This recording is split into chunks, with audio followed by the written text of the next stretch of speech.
Hello everyone, my name is Christina and in this video I wanted to share with you guys how to set goals and actually achieve them. I know that we're all ambitious people and sometimes it can be super duper easy to set a goal, but it's really difficult to actually achieve it. So in this video I wanted to give you guys 4 steps on how you can actually set a goal that is achievable for you, you are highly likely to succeed in, and how you can just execute on your goals. So the 4 steps are: make them smart, break them up into daily or weekly tasks, and review them regularly. And number 4 is make a vision board. So number 1, setting SMART goals. The word SMART stands for specific, measurable, achievable, relevant, and time-bound. And these are pretty much the characteristics that your goal needs to have in order for you to actually be able to achieve them. So I'm going to go into a bit of detail and explain all of these now. So in terms of specific, you really want to be clear and concise. What exactly do you want to achieve? So it's not enough to say, I want to be healthy, but be a bit more specific. Do you want to do 10,000 steps every day? Do you want to be able to run 5k in like half an hour? Like, what exactly do you want to do? Don't try and be vague, try and be a bit more specific. This goes for exams as well. So don't just say I want to do well in my exams. Try and say in biology I want to get 80%, in chemistry I want to get 50% or something. Be really, really specific. The next one is measurable. There's this amazing quote, I think it goes, what doesn't get measured doesn't get managed. So if you're not measuring something on a regular basis, then it's just gonna go kind of unmanaged. You don't know what's gonna happen with it. You don't know whether it's going well or not because you're not measuring it. So this goal that you have, you need to be able to measure it on a regular basis, and I'm going to touch on later why this is important, because you want to be reviewing it regularly. So if it's in terms of being healthy, then maybe it's like running or something. Then are you running your 5k in under 30 minutes all the time?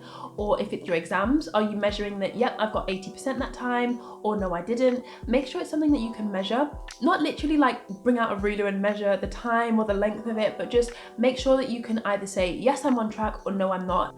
To make sure that it's measurable, you really want to know when it's been accomplished and when it's not been. So things like, I want to get healthy. How do you know when being healthy has been accomplished? It's much better to say things like, I want to do 10,000 steps every day, because you know when that's been accomplished.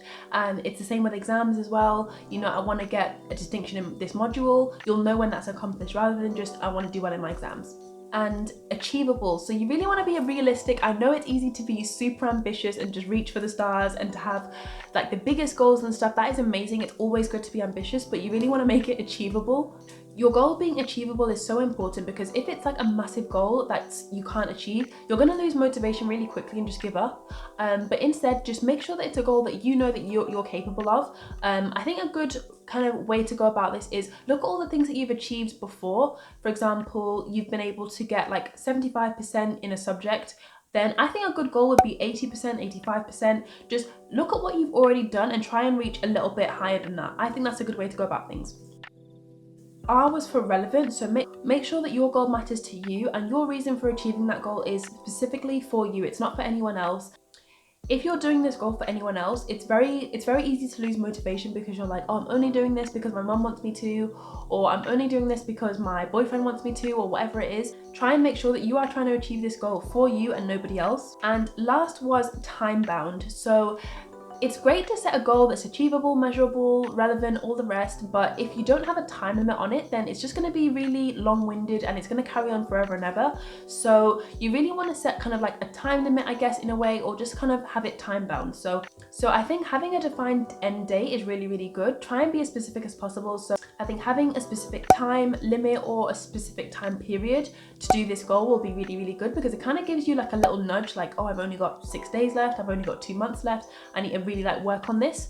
I think that's a great thing to do. Moving on to the second thing I mentioned, which was you need to review your goals regularly. So imagine if you set a goal to like do a certain thing and you just, yeah, I've set this goal, and then you never look at it again, then you might have it in the back of your mind that, yeah, I've got this goal, I need to work towards it, but most likely you'll forget about it after a couple of days and you probably won't work towards it again, unless it's something that's like really imminent and prominent, like exams. That's a bit different. But if it's things like being healthy and other things like that, then you probably will forget about it. So I think reviewing your goals regularly is really, really good. Something super simple that I do is I pretty much put a reminder on my phone every single week to remind me that like I really want to get better at my like flexibility. If you watch my August favorites video, you know that I'm obsessed with yoga at the moment, so every single week I just have it as a goal that, you know, I really want to get better at my flexibility. I want to be able to do these poses, and then I've got a few pictures, and that just pops up every single week, so it reminds me that this is something that I'm working towards. I need to carry on practicing. So yeah, for you, if your goal is to run a marathon or something, have that reminder, I will run a marathon on this day, pop up every single week. That way it just reminds you, and it's always in, you know, the background of your mind, and you won't forget about it. Or if you've got maybe like a bunch of goals and you don't want to have them all popping up every single week, then you could maybe make a list of all your different goals, your personal goals, hobbies, sports goals, fitness goals, business goals, stuff like that, and then put a reminder every single month to kind of go over that list and see how you're doing. So this is something that you could do in like the regular notes app, and just put a reminder on your phone, maybe in the calendar app, just to remind you to always be kind of having a look at it and never forget about it really. You don't want to set the goal and then completely forget about it. That's what this tip is trying to avoid. So breaking them up into weekly or daily tasks is very important. Sometimes when you have a really big goal that's absolutely massive, it can seem really, really daunting, and it's like, how do I even tackle that?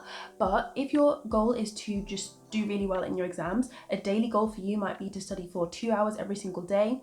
If your goal is to write a massive essay or to write a dissertation, then your weekly goal might be to write 200 words every single week. Just break down whatever your goal is into small chunks so that every single day you're working towards that goal. So after a week, a month, however long, you would have gotten closer and closer to achieving that goal. So my last and final tip, which is number 4, this is a non-essential. So this is creating a vision board. If you haven't already heard of what a vision board is, it's pretty much just a poster, or I guess it's a poster, yeah, of different pictures and things that you want to achieve. So if you want to go on a holiday to Greece or something, you'd put a picture of Greece on there. If you want to get a car, you'd put the car that you want on that vision board. If you want to get all A stars in your GCSEs, you'd put a picture of that on there as well. It's just a place where you can put pictures of all your goals, and it's a great way of like visualizing all the things you want to achieve. And typically people put that in a place where they see it every single day, so that it's like they're constantly reminded of what they want to achieve, and it constantly gives them the inspiration that they need. I think this is a great idea. I haven't got a vision board personally, but I thought it'd be a good thing to include in this video because I know it really does help some people. So yeah, I think a vision board is a great step just to go the extra mile and to really remind yourself all the time of what you're working towards. That way you'll just stay motivated and inspired all the time. So next week I'm going to be sharing with you some of the habits of really successful students. I think that's going to be a really interesting video, especially with back to school season coming up. I just thought that would be a really good video to share with you guys. Let me know if you have any goals that you're going to be using some of these tips for, and if they've been helpful. That would be so nice to know from you guys. And yeah, thank you so much for watching. Bye. Doesn't get my